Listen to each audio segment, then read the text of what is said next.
I couldn't be prouder of all of you in the graduating class of 2020, as well as the teachers, coaches, and most of all, parents and family who guided you along the way. Now, graduating is a big achievement under any circumstances. Some of you have had to deal some of you have had to overcome serious obstacles along the way, whether it was an illness or a parent losing a job or living in a neighborhood where people too often count you out. Along with the usual challenges of growing up, all of you have had to deal with the added pressures of social media, reports of school shootings, and the specter of climate change. And then, just as you're about to celebrate having made it through, just as you've been looking forward to proms and senior nights, graduation ceremonies, and let's face it, a whole bunch of parties, the world is turned upside down by a global pandemic. And as much as I'm sure you love your parents, I'll bet that being stuck at home with them and playing board games or watching Tiger King on TV is not exactly how you envisioned the last few months of your senior year. Now, I'll be honest with you. The disappointment of missing a live graduation, those will pass pretty quick. I don't remember much of my own high school graduation. I know that not having to sit there and listen to a commencement speaker isn't all bad. Mine usually go on way too long. Also, not that many people look great in those caps, especially if you have big ears like me.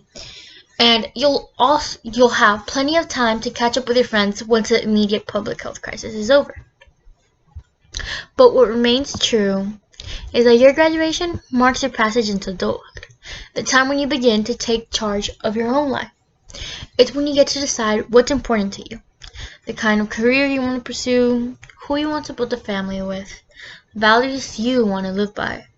And given the current state of the world, that may be kind of crazy. If you plan on going away for college, getting dropped off at a campus in the fall, that's no longer a given. If you were planning to work while going to school, finding that first job is going to be tougher. Even families that are relatively well off are dealing with massive uncertainty. Those who were struggling before, they're hanging on by a thread. All of which means that you're going to have to grow up faster than some generations. The pandemic has shaken up the status quo and laid bare a lot of our country's deep-seated problems. From massive economic inequality to ongoing racial disparities, to a lack of basic health care for people who need it. It's woken a lot of young people up to the fact that the old ways of doing things just don't work. It doesn't matter how much money you make if everyone around you is hungry and sick. And that our society and our democracy only work when we think not just about ourselves, but each other. It's also pulled the curtain back on another hard truth, something that we all eventually accept once our childhood comes to an end. All those adults that you used to think were in charge and knew what they were doing, it turns out they don't have all the answers. A lot of them aren't even asking the right questions. So, if the world's going to get better, it's going to be up to you. That realization may be kind of intimidating, but I hope it's also inspiring. With all the challenges this country faces right now, nobody can tell you, no, you're too young to understand, or this is how it's always been done. Because with so much uncertainty, with everything suddenly up for grabs, this is your generation's world to shape.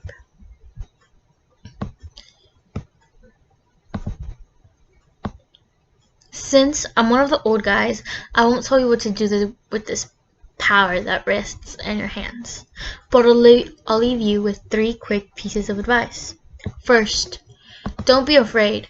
America's gone through tough times before. Slavery, Civil War, famine, disease, and the Great Depression. The Great Depression and 9/11.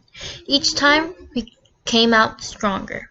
Usually because of a new generation, young people like you, learned from past mistakes and figure out how to make things better. Second, do what you think is right.